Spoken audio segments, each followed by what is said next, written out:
Сәлеметсіздер. Бүгін біз ұлттық тағамымыз бүйректі пісіреміз. Бүйректі пісіру үшін алдымен нан деп аламыз. Бізде бірінші ұнды аламыз.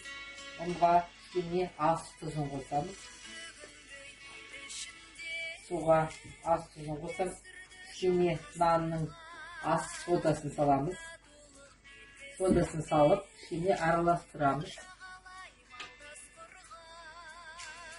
Араластырып болған соң, жаңағы жылы суға нанымызды илейміз. Нанымызды илеп, қамыр илейміз.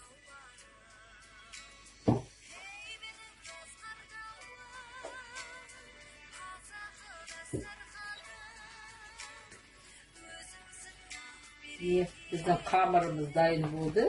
Енді иіні қанғанша бір 10-15 минут күте тұрамыз.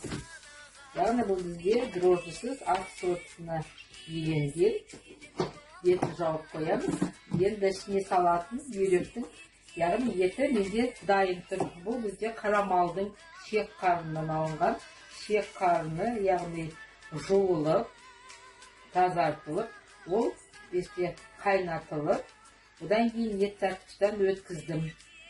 Ет тартқыштан өткізіп, бұған мен өзі тұзын, сарымсағын, бәрін дәмдеуіштерімді қосып, яғни тағы да бір рет қуырып алдым. Қазір осындай бүйректі жасаймын. Яғни бұл бүйректі бізде көбіне солтүстік өңірлерде құда келгенде, яғни дастарханға қойылатын тағам. Нанымыз дайын болды. Дайын болғасын бұлай бөлеміз. Бөліп, яғни бірнеше бөліктерге бөліп қоямыз. Міне біздің нанымыз дайын болды. Қазір бірнеше кішкене бөліктерге бөліп, осылай кесіп дайындаймыз. Және ұнға кішкене батырып, бүйрекке жаямыз.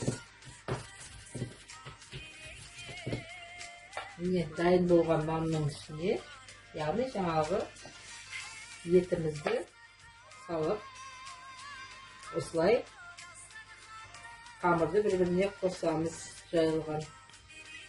Және шетінен әдемілеп, осылай иірімдеп өреміз.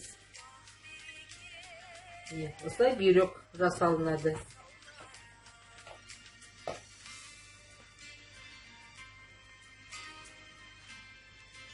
Қараңыздар.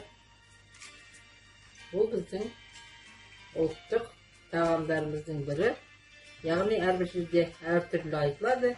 Біз қазір көбіне бүйрек дейміз.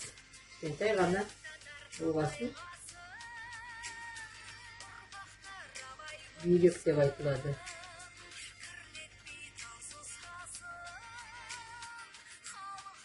Отқа міне қазанға майды құямыз.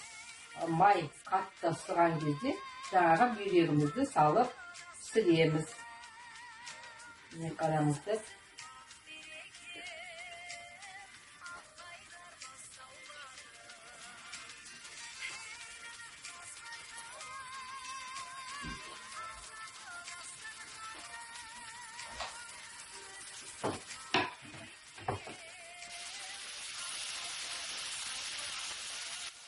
Бүйректерді бір жақ, екінші жағына аударамыз. Осылай піскен бүйректерді қызартып аламыз. Міне біздің бүйрегіміз де дайын болды. Ас дәмді болсын.